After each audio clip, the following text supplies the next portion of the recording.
Ladies and gentlemen, please join us in welcoming to the stage Chief Warrant Officer Guy Hunter.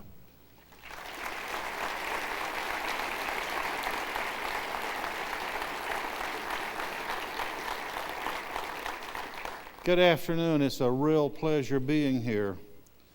When I first got invited to come down and join you folks for this gathering, I looked up the history of the Gathering of Eagles, and I got to tell you, I felt a little out of place coming down here with people like Robin Olds and all those guys, and Chuck Yeager, and the first George Bush. I said, this is a exalted company and a little above my level here, above my pay grade. But I'm happy to be here regardless and talk to you folks. I've been told to give you my viewpoint of my experiences from Operation Desert Storm, and so that's what I'll try to do. It all started in 1990. My wife and I had just gotten transferred back to the West Coast from the East Coast, and because they thought I was going to retire out there soon and they were going to save some money. And so I got out to the West Coast, and we started training as usual in the VMO2 Squadron.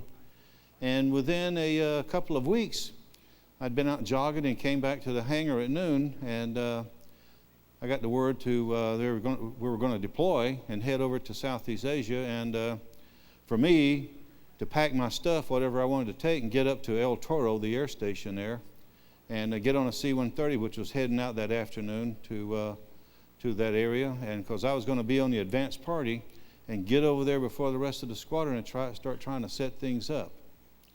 So I drove by the house, collected my wife, and I said, I hope you know how to get back from El Toro because I'm leaving. And she said, oh, you'll be back in 3 or 4 weeks. I said, no, dear, I think this time it's going to be a little longer than that. I think they're a little serious this time. So she dropped me. I got to El Toro, turned the truck over to her, gave her a little kiss goodbye, and said, I'll see you soon. And walked out. The C-130 was already turning. Got on a plane, and away we went. So I got over to Saudi Arabia, and my field eventually, King Abdulaziz, about toward the end of August and September, early September, and it was hot as blazes there, of course, in that time of year.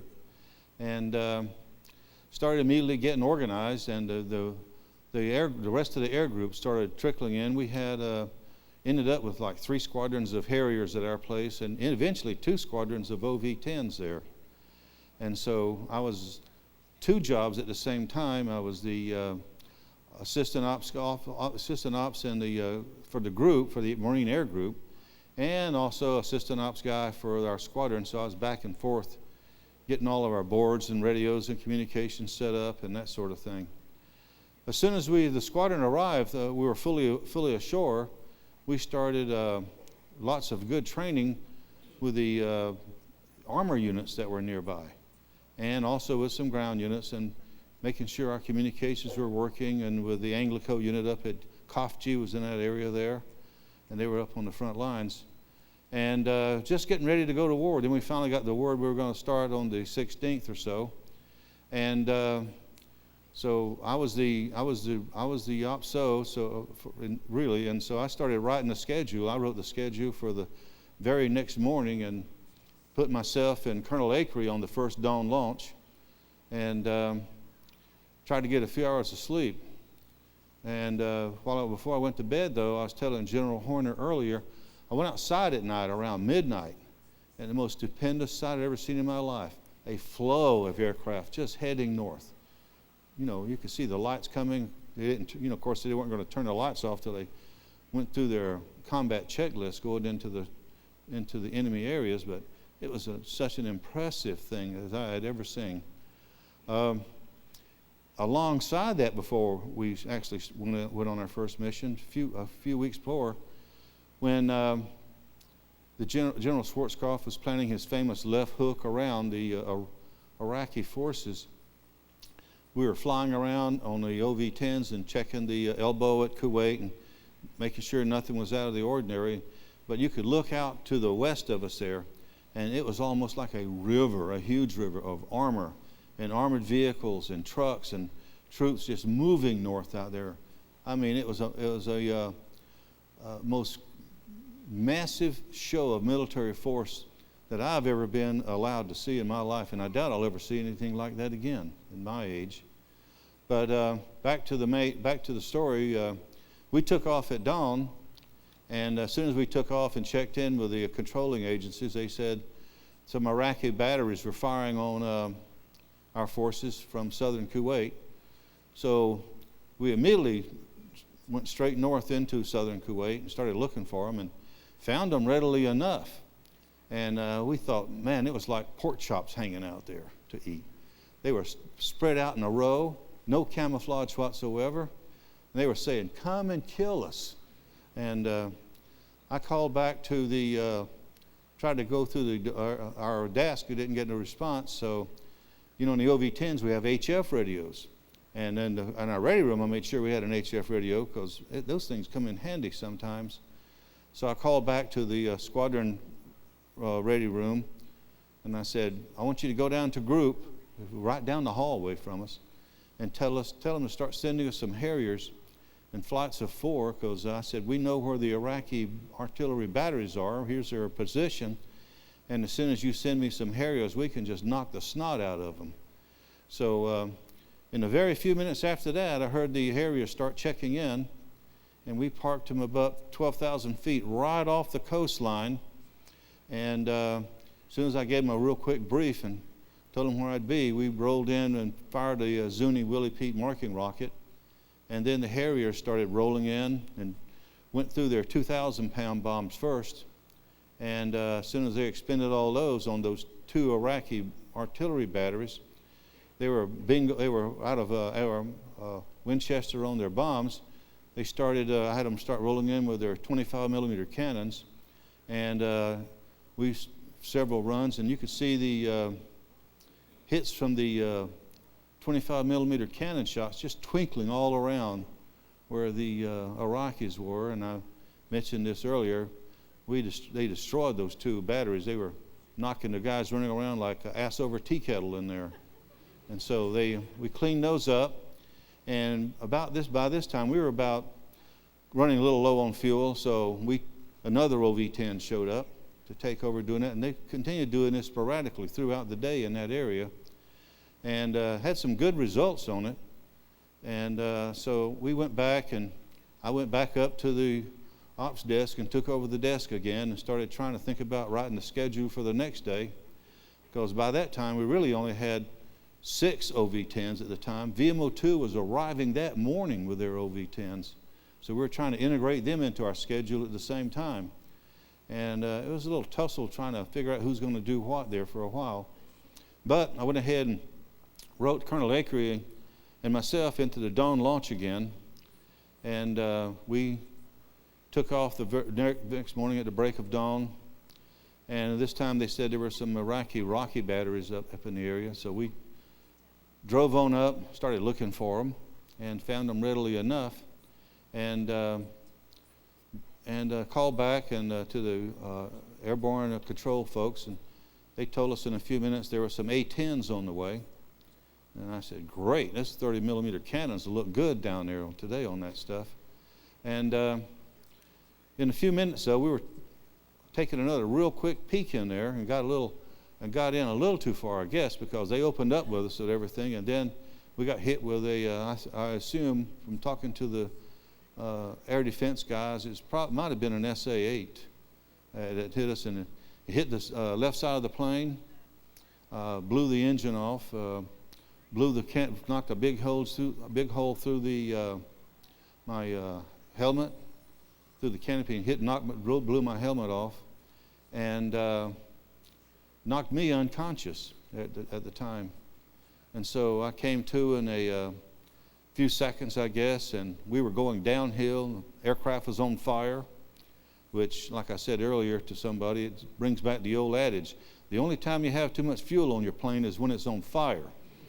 So I tried to grab the stick and pull back. Stick was stuck because the OV-10 has dual controls in it, which is a good thing in my viewpoint. And it wouldn't move, so I thought I gotta eject. And so I went and grabbed the ring and lost consciousness again. Next thing I knew, I come to in a parachute because Colonel Acree had ejected both of us, fortunately. And next thing I knew, I'm drifting down in a parachute, and I was about 2,000 feet, right in the middle of an Iraqi infantry division with their trenches everywhere down there. And I thought for a second, because there used to be in an airborne unit where we could steer our parachutes a little bit.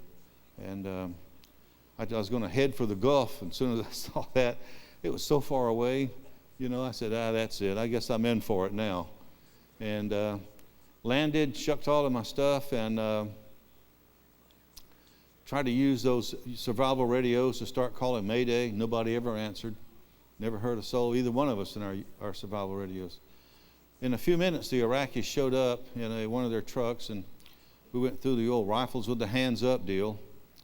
And they searched us a little bit and took away my handy-dandy 9mm pistol, And I actually had somebody ask me one time, why don't you shoot them and just kill them all and get away? And I said, that's in the movies. This is real life. And we went through they took us in a truck to like a battalion place, battalion CP. And their version of a corpsman came out and bandaged us both up. I had been hit in the face a couple of places, and Acree had hit the side of the head. He's bleeding profusely too. And they just bound us up and didn't say a word to us. They put us back in the truck and took us up to like a division headquarters because it was underground, big, huge room, carpeted, chairs, tables, everything. And we stood around in there for a while, and I got asked by one of their Iraqi officers. He came over and he said, he asked me, what airfield do you come from? And I said, I don't think I'm supposed to tell you that. And he said, okay, and that was it. No more questioning. I thought, holy cow. So we stayed there for a while, and then they bandaged us back up, put some handcuffs on this time, and drove us up to like a Corps headquarters, I guess it was. And they started, they were ticked because we'd just been bombing the hell out of them the day before. And so they took a few whacks at us and started beating on us. And I thought they were going to kill us for a while there because I could hear them like spreading paper on the floor, blindfolded, And then they made us kneel down. I could have sworn I heard some sabers being drawn out of the sheaths, because that's one of their things is beheading for some strange reason. But they didn't. They just yelled at us a lot and beat us a few times. And finally, they threw us in the back of a vehicle, and we started driving off towards Basra. What really worried me at this point, I had been down to the group ops office just the night before. We were planning our next strikes for that morning, and they were planning Harriers hitting that area in there. And all I could think about was a bunch of Harriers showing up and seeing a beautiful moving target, to go knock us out. I was sweating bullets over that one. But bombing was all around us. They were hitting various places. Nothing ever came really close to us, just uncomfortably close. And we went on and got into Basra, and they took us into another place, like an interrogation room there. And we stayed overnight. They threw in a couple of Italians with us, the tornado drivers. And they questioned us a little bit. And to my dying day, I'll never forget Jeff Tice, who was a major in the Air Force. He was an F-16 driver, I think it was. And they were in there questioning him, and he was just plain out bullshitting them, just making up crap like out of the movies, And the Iraqi, officer that was interrogating him, he finally said, stop. And he said to Jeff, listen, you can tell me anything you want, and I'll write it down. I don't care. He said, when you get to Baghdad, don't you try that with them. He said, you'll get in big trouble there. Jeff said, okay. So we spent the night, and they brought in a couple of Italians and a couple of other guys too. And the only thing about the nighttime was one of the Italians was hurt a little bit, and they would come into our little holding cell once a night and just kick him a few times, just to have a little fun with him, make him scream a little bit. We got up the next day. They put us on another vehicle. We eventually arrived in Baghdad to, I guess, one of their main interrogation centers. It was a huge complex, way underground. We walked down a ramp for a long time. You could hear the fans blowing for ventilation in there. And we stayed there for several days in this place. We were tied up, handcuffed and blindfolded, just lying on the concrete floor. And as it turns out, the airstrikes from our air forces just kept rolling in. And you could hear first, at that time, the sirens going off around here. And then you would hear the missiles, like I think SA-3s, lifting off and making huge noises. We could hear from the outside. And then you could hear a faint sense of the jet noises coming in. And I'm assuming it was night by then because I was blindfolded. And I think it was F-117s perhaps. And then the bombs hitting, just marching closer and closer throughout the area there. And then power went out a couple of times. The fans would stop. And the Iraqis would start screaming and yelling. And then a few minutes, the fans would come back on again, the ventilation fans. This place was a rugged place. And we got our first taste of real, what we figured was Iraqi interrogations from their intelligence folks, which their usual method was just beat the hell out of you and ask you questions and beat the hell out of you again there. And it was terrifying in some points because I could hear Colonel Acree down there just suffering. And this went on pretty much all night. There was a couple of other guys in there with us. And it continued through the next day or so. And the one thing about their interrogations, though, is it was idiotic. They were ignorant. You know, Colonel Acree was right here down the road from me in this hallway. And when they took him in, they wouldn't ask him a question and come ask me the same thing to verify it. They'd ask different questions all the time. And they never did anything to check it out and see if it was true or not. We were just lying through our asses on here, making stuff up. I mean, how many troops you got? I don't know, 2 million, 500,000, I don't know. You know? And I was even old looking then, you know, so for a while they thought I was a general. I had a hard time persuading them when I was an ignorant warrant officer. So anyway, they interrogated us for a while there, and then they finally put us in another vehicle at nighttime, and because I could look down now underneath my little bandage here around my eyes, and they put some urine-soaked blankets on top of us and moved us out to another prison. And we got there, and it was like they put us in solitary confinement, and this place was like an old fort from Beaugest, old crumbling thing you see in the old movies with the French Foreign Legion guys. And they had bars in the windows, but there were no other windows, no coverings, no glass, no anything, just open bars. And so over the next few days, I got a pretty good idea who was in this location with us, and got to see a few guys walking around occasionally in there. They were leading them around. But here, two things happened that made me very encouraged. One was they left us alone. You know, they would come in there in the morning and see if we were there, and then they would give us a little bowl of gruel, and once they gave a chunk of some rancid meat to eat, and then they would let us go to their little version of a bathroom down the hallway where we could dump out our pitcher from the night before with the stuff in it and fill it with some water, take it, and they'd make us go back to the cell. And so that was encouraging. They left us alone. No damage here. The other thing that encouraged me, and I wasn't alone in this, the other guys were thinking like this too, as I found out, is that I came to the conclusion that these Iraqis were not going to be able to sustain this kind of assault very long. And in my mind at the time, I thought 3 months they could hold out. As it turned out, it was half that time, because the planes were coming in every night. And remember, I said a while ago the sirens would start. Pretty soon there were no more sirens.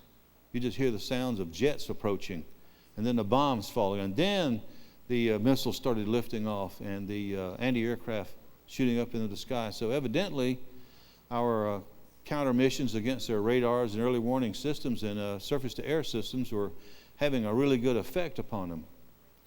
So I was encouraged by that. I said, they can't sustain that kind of damage. It was just horrendous with the air raids rolling in there. Things were going along, I thought, pretty good in my viewpoint, except the bombing was getting closer. It scared the hell out of me there.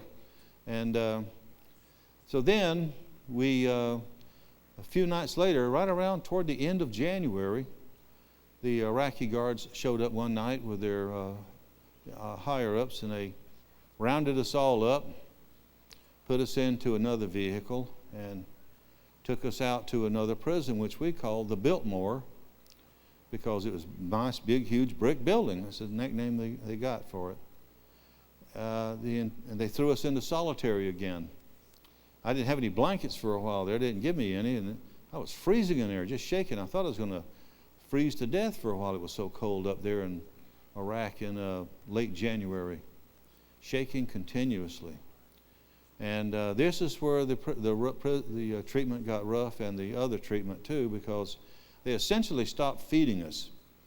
And I was lucky if I got a nice, almost a pint of water a day and a piece of bread, you know. And sometimes it'd be a little bowl of some thin gruel. You could look and see through it.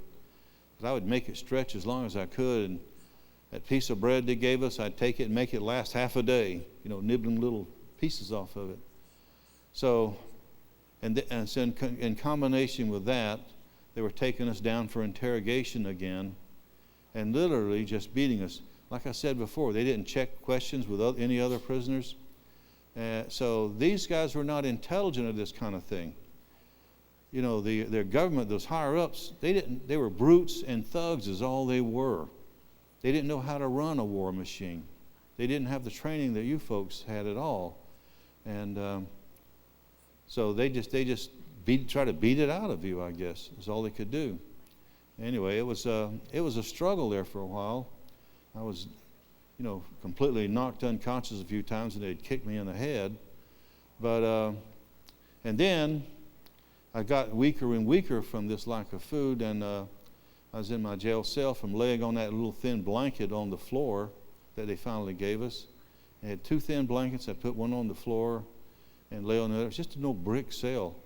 And I started eventually feeling pain around my thighs and my back, and I was scratching it, and I had some huge sores erupted there and oozing things out of it. And of course I had no sanitation, no water, so I just had to wipe it off with my hands and smear it on the walls to get rid of it.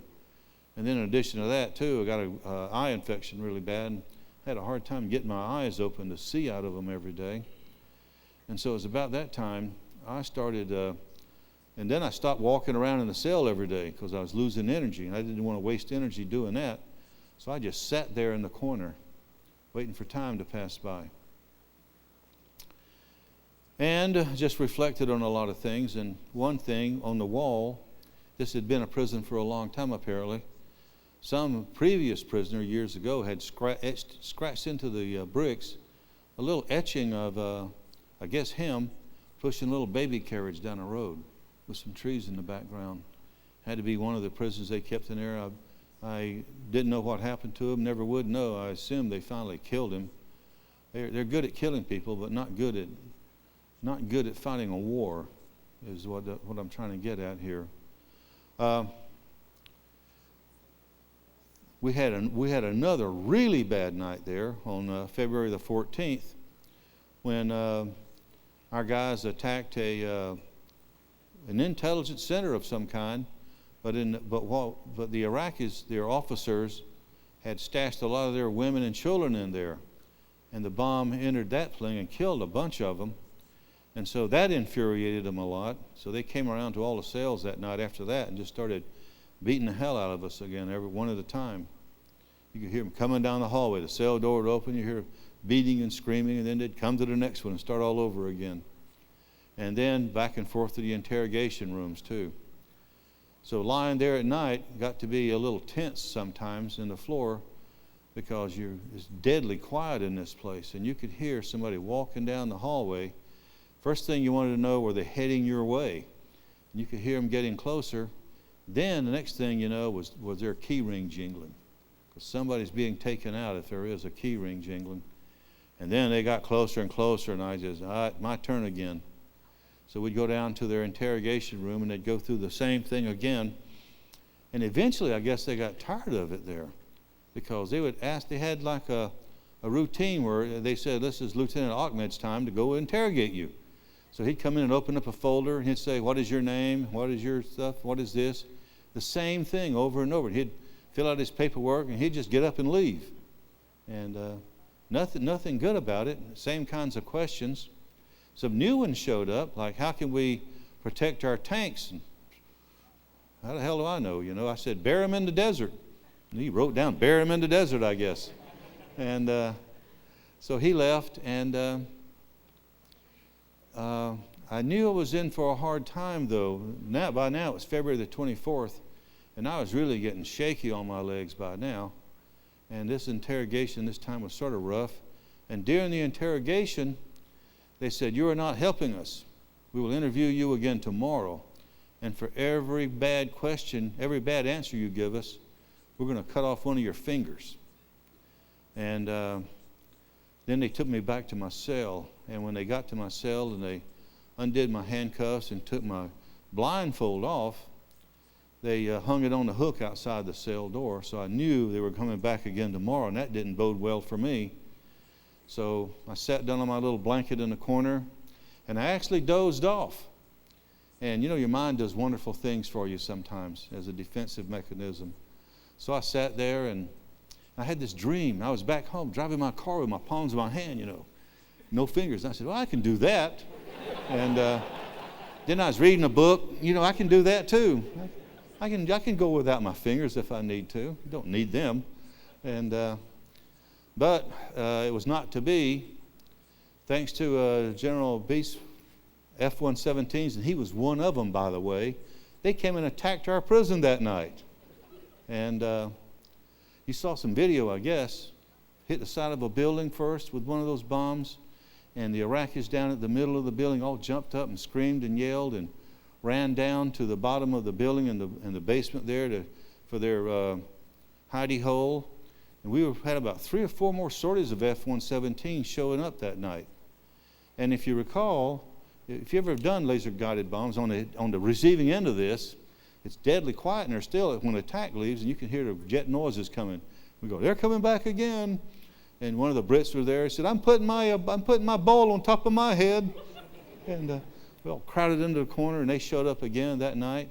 And you know, they were dropping those delay fuse bombs, and it went down in the bowels for the most part. And you saw one of them, that last hit, that hit right between Colonel Acree's cell and the hallway there, and went right on down. And it hit the prison several times. They were accurate bombing too, General. And you know, it blew bricks out of the wall. It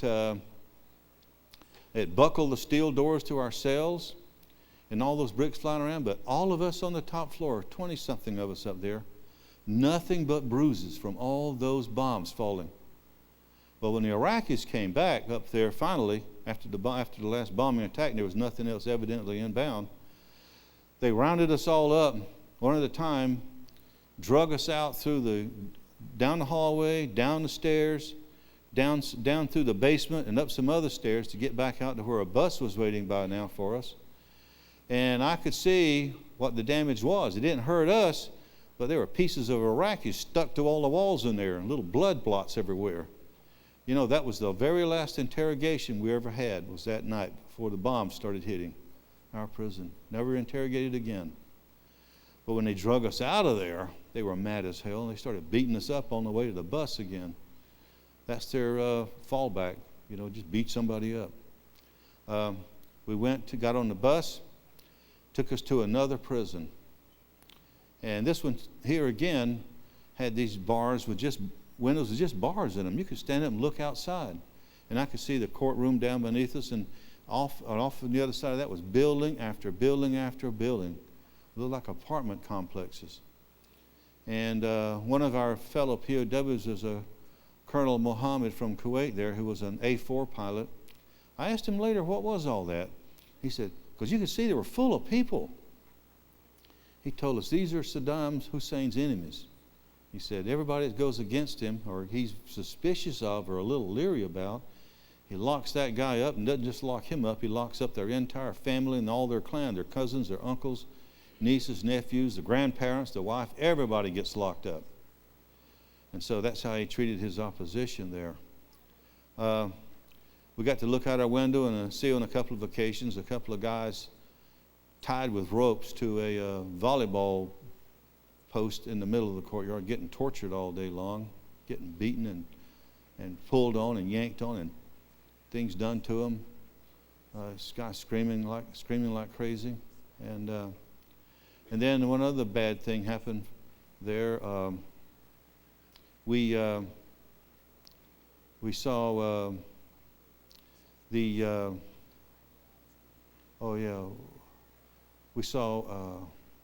Larry Slade next door to me was a Navy lieutenant.